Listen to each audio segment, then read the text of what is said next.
Baik, Assalamualaikum warahmatullahi wabarakatuh. Selamat pagi yang terhormat Ibu Bunga Anisa Harahap, selaku dosen pengampu saya dalam mata kuliah Ekonomi Makro. Perkenalkan, nama saya Rosdiana Novitasari. Kali ini saya akan memaparkan tentang tugas UAS kuliah saya yang berjudul Analisis Makroekonomi Argentina untuk tahun 2002 hingga 2024. Nah, presentasi ini bertujuan untuk membedah dinamika inflasi nilai tukar, produk domestik bruto atau PDB, neraca pembayaran, dan neraca perdagangan serta mengkaji dampak dari perubahan kebijakan pemerintah yang fundamental terhadap perekonomian negara tersebut. Sebelumnya, saya mohon izin untuk Bu Anissa. Kali ini saya menggunakan jaket karena di sini saya sedang berada di Melbourne, di Australia, karena di sini lagi winter ya Bu. Saya mohon izin. Baik,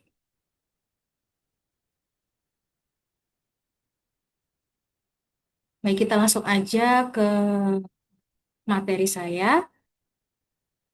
Argentina dalam gejolak ekonomi. Argentina seringkali menjadi subjek studi kasus yang menarik dalam ilmu ekonomi makro, terutama karena sejarah panjangnya dalam menghadapi apa yang dilakukan oleh para ekonom disebut sebagai ketidakstabilan makroekonomi kronis. Ini adalah kondisi di mana negara secara berulang kali jatuh ke dalam krisis inflasi, krisis hutang, dan krisis neraca pembayaran. Analisis kita akan berfokus pada periode 3 tahun yang sangat krusial, yaitu 2002 hingga 2024. Periode ini unik sekali ya Bu, karena menangkap dua era yang sangat kontras, yakni eskalasi krisis di bawah pemerintahan Presiden Alberto Fernandez yang cenderung populis dan transisi dramatis menuju kebijakan ekonomi radikal yang dikenal sebagai terapi kejut di bawah Presiden Javier Milei sejak Desember 2023. Nah, selama periode ini, Argentina dihadapkan pada tantangan-tantangan fundamental yang saling terkait. Inflasi yang meroket, cadangan devisa yang terkuras habis, defisit fiskal yang tidak berkelanjutan, dan hilangnya akses ke pasar kredit internasional. Nah, oleh karena itu, tujuan analisis ini adalah untuk membedah secara sistematis setiap indikator kunci dan memahami hubungan kausalitas antara kebijakan yang diambil dengan hasil ekonomi yang terjadi.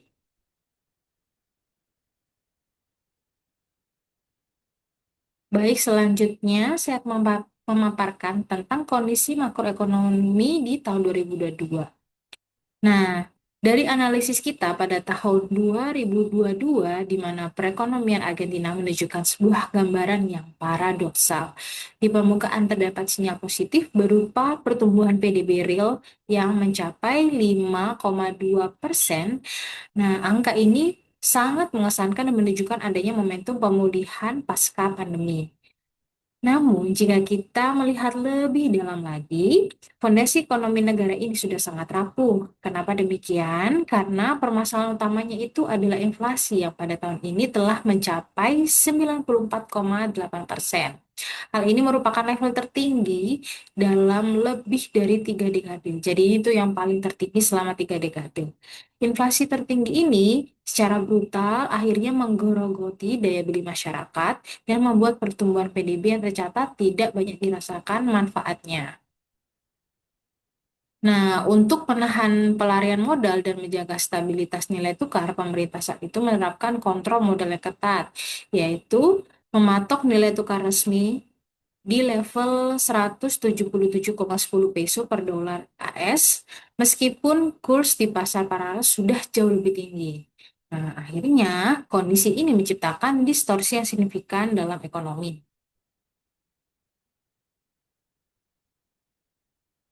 Sekarang kita akan beralih ke neraca eksternal Argentina di tahun 2002. Pada tahun 2022, Argentina berhasil mencatat surplus pada neraca perdagangan sebesar 6,9 miliar dolar Amerika. Nah, surplus ini utamanya didorong oleh kinerja ekspor komoditas andalan mereka, yaitu berupa produk ya. Namun, penting sekali untuk dipahami bahwa surplus negara neraca perdagangan tidak selalu mencerminkan kesehatan eksternal suatu negara secara keseluruhan. Hal ini bisa dibuktikan dengan kita bisa melihat dari indikator yang lebih luas, seperti neraca transaksi berjalan. Argentina ini justru mengalami defisit sebesar 0,7% dari PDB. Nah, mengapa hal ini bisa terjadi? Jadi, defisit ini mengindikasikan bahwa surplus dari perdagangan barang tidak cukup untuk menutupi arus keluar devisa dari pos-pos lain, seperti pembayaran untuk jasa impor, pembayaran bunga utang luar negeri, dan repatriasi laba oleh perusahaan-perusahaan asing yang beroperasi di Argentina. Hal ini merupakan sebuah sinyal peringatan yang sangat jelas dan menunjukkan adanya kerentanan eksternal yang signifikan, di mana negara lebih banyak mengeluarkan devisa daripada dihasilkannya secara total.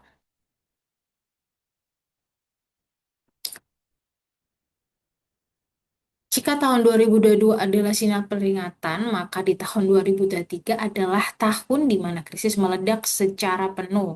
Jadi semua indikator tadi, semua indikator makroekonomi utama memburuk secara dinamis, otomatis inflasi akan meroket menjadi 211,4% secara tahunan. Dan dengan inflasi bulanan pada bulan Desember saja mencapai 25,5%.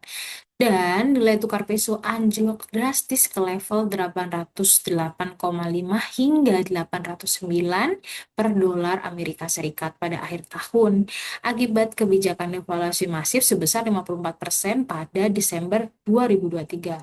Nah, dampak dari ketidakpastian ini akhirnya langsung terasa pada sektor real, di mana PDB real mengalami kontraksi sebesar -1,6%, sementara PDB nominal tercatat sebesar 646,1 miliar dolar.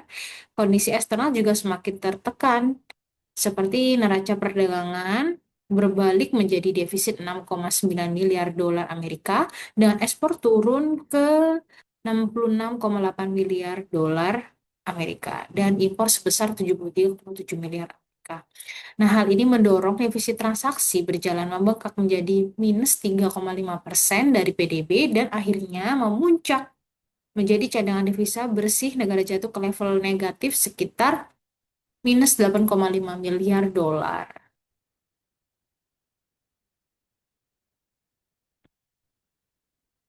Nah, krisis pada tahun 2023 tadi juga memberikan tekanan hebat pada neraca eksternal Argentina. Neraca perdagangan yang sebelumnya surplus kini berbalik menjadi defisit sebesar 6,9 miliar dolar Amerika Serikat. Hal ini disebabkan oleh ekspor yang turun menjadi hanya 66,8 miliar dolar, sementara impor tercatat sebesar 73,7 miliar yang mengakibatkan defisit transaksi berjalan membengkak menjadi -3,5% dari PDB dan puncaknya cadangan devisa negara jatuh ke level negatif sekitar 8,5 miliar dolar. -8,5 miliar dolar.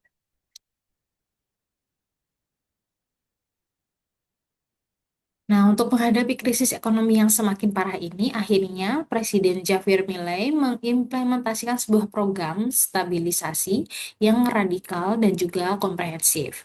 Nah, ini tujuan utamanya dari program ini itu sangat jelas, yaitu untuk mencapai stabilisasi makro, menciptakan surplus fiskal, dan menurunkan inflasi. Untuk mencapai tujuan tersebut, kebijakan ini bertumpu pada beberapa pilar utama. Di pilar fiskal, pemerintah akan melakukan konsolidasi yang sangat agresif, yang termasuk pemotongan belanja negara hingga -30% YOY. Nah, di pilar moneter dan nilai tukar bank sentral berkomitmen untuk menghentikan praktik mencetakkan uang untuk membiayai defisit dan melakukan devaluasi yang diikuti oleh sistem crawling peg. Dan terakhir, langkah terakhirnya di pilar deregulasi, pemerintah akhirnya menghapus berbagai kontrol harga dan mendorong liberasi ekonomi secara luas.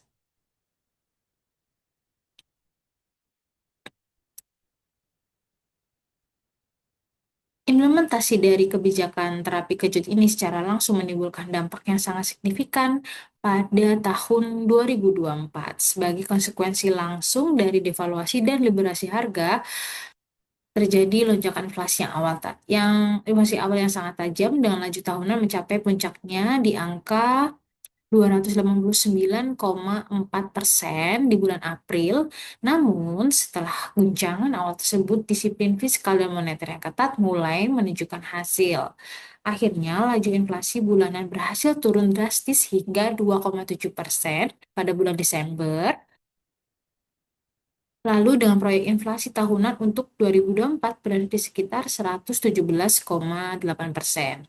Dari sisi nilai tukar kurs ARS atau USD bergerak menuju level 1031 hingga 1033 pada akhir tahun. Nah, tentu saja penyesuaian ini akhirnya memiliki biaya jangka pendek yang sangat mahal.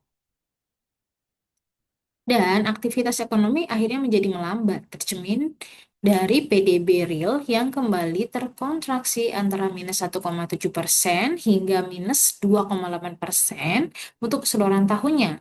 Meskipun demikian, akhirnya ada sinyal pemulihan awal di mana pada kuartal ketiga ekonomi sempat tumbuh lagi menjadi positif 3,9% secara kuartalan.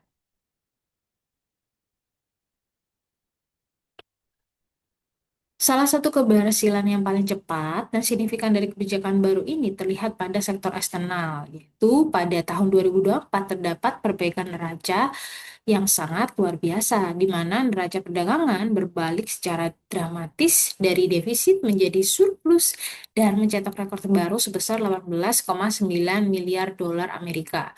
Nah, keberhasilan ini didorong oleh kenaikan ekspor sebesar 19,4% dan penurunan impor sebesar 17,5%. Perbaikan ini juga mendorong neraca transaksi berjalan berbalik menjadi surplus sebesar 1% dari PDB dan mengakibatkan Bank Sentral Argentina berhasil melakukan akumulasi cadangan devisa sekitar 10 miliar dolar Amerika. Nah, hal ini merupakan sebuah langkah vital untuk membangun kembali stabilitas. Nah, di slide ini saya akan merangkum volatilitas ekstrim yang dialami Argentina dalam 3 tahun terakhir yang menunjukkan adanya titik balik di tahun 2024. Nah, kita dapat melihat dengan jelas pergerakan setiap indikator kunci di mana inflasi melonjak dari 94,8% di tahun 2022 ke 211,4% di tahun 2023. Nah, sebelumnya diproyeksikan melambat ke 117,8% di tahun 2024. PDB real beralih dari pertumbuhan positif 5,2 hingga 5,3% ke kontraksi minus 1,6% dan berlanjut kontraksi antara minus 1,7% hingga minus 2,8%. Dan yang paling dramatisnya, neraca perdagangan berayun dari surplus positif 6,9 miliar dolar ke defisit minus 6,9 miliar dolar, lalu kembali ke surplus rekor plus positif 18,9 miliar dolar. Nah, hal itu transaksi berjalan yang bergerak dari negatif 0,7% PDB ke negatif 3,5% PDB dan akhirnya surplus kembali menjadi positif 1% PDB. Perubahan dramatis ini didorong oleh pergeseran paradigma kebijakan yang fundamental. Nah, di era pemerintahan Fernandes, yaitu di tahun 2022 hingga November 2023, dapat dicirikan dengan kebijakan defisit fiskal yang sangat tinggi dan kontrol falas yang sangat ketat. Nah, sebaliknya, di era Presiden Milei di bulan Desember 2023 hingga tahun 2024, mewakili pergeseran total ke arah konsolidasi fiskal agresif dan diregulasi. Pergerakan domestik ini juga berinteraksi dengan faktor eksternal seperti guncangan akibat kekeringan parah dan kondisi keuangan global yang mempengaruhi ekonomi. Hubungan Argentina dengan IMF sangat krusial, mengingat Argentina adalah peminjam terbesar IMF dan program dengannya berfungsi sebagai jangkar kredibilitas. Nah, jika di era Fernandes yang target-target dalam program EFF seringkali tidak tercapai, pemerintah Milei berhasil melakukan renegosiasi yang berujung pada pencairan dana baru sebesar 12 miliar dolar. Meskipun demikian, beban utang publik tetap sangat tinggi, mencapai 94% dari PDB pada akhir 2024. Dan kewajiban pembayaran yang besar ke kreditur swasta dan resmi, akses ke pasar modal global juga belum pulih sepenuhnya, walaupun premi risiko negara sudah turun secara signifikan. Setiap program stabilisasi makroekonomi yang radikal pasti membawa konsekuensi sosial yang berat dalam jangka pendek, di mana tingkat kemiskinannya sudah tinggi sejak tahun 2022 di atas 43% dan mengalami lonjakan tajam di tahun 2024 yang mencapai 52,9% hingga 56%. Sebelumnya menunjukkan tanda-tanda penurunan ke arah 38% di paruh kedua tahun. Tapi tingkat pengangguran juga naik ke 6,4% pada kuartal keempat di tahun 2024. Penurunan upah real atau upah setelah disesuaikan dengan inflasi terasa sangat signifikan, terutama di sektor publik. Nah, untuk memitigasi dampak ini, pemerintah akhirnya berupaya memperluas program bantuan sosial yang lebih tertarget, seperti Universal Child Allowance. Baiklah, selanjutnya, sebagai kesimpulan, periode 2022 hingga 2024 menunjukkan perjalanan ekonomi Argentina dari kondisi yang sangat krisis parah menuju sebuah upaya stabilisasi yang sangat ambisius dengan hasil awal yang beragam.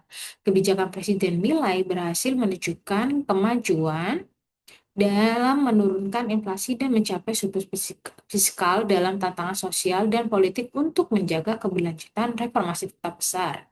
Nah, kedepannya prospek untuk tahun 2025 menunjukkan optimisme yang hati-hati. PDB diharapkan kembali tumbuh kuat sekitar 5% hingga 5,5% dan inflasi tahunan diproyeksikan akan terus menurun di level 36% hingga 63% menurut MIMF dan Bank Dunia. Nah, namun resiko-resiko seperti volatilitas pasar, tantangan struktural, guncangan eksternal, dan menjaga konsensus politik akan tetap terus membayangi negara Argentina. Nah, berikut adalah referensi yang telah saya susun dan saya kompilasi dalam laporan dan PowerPoint yang telah saya sampaikan dalam tugas sebelumnya. Nah, demikian hasil analisis dari saya dan gambaran dari saya mengenai dinamika makroekonomi Argentina yang sangat luar biasa. Saya ucapkan terima kasih banyak atas perhatian Ibu. Saya mohon maaf apabila selama penyampaian terdapat banyak kekurangan. Mohon arahan dan bimbingannya. Sekali lagi, wassalamualaikum warahmatullahi wabarakatuh. Terima kasih. Selamat pagi, Bu.